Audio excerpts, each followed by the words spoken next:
ଖାଲି କାଲି ଆସିଲ କହିଲ ମୁଁ ତା ଭେଣ୍ଡି ତା ଇଏ କରିକି ଆଣି ତା ନା କାଇଁ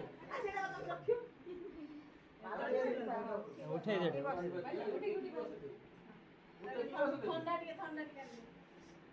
ଖାଇବା ଖାଇଲେ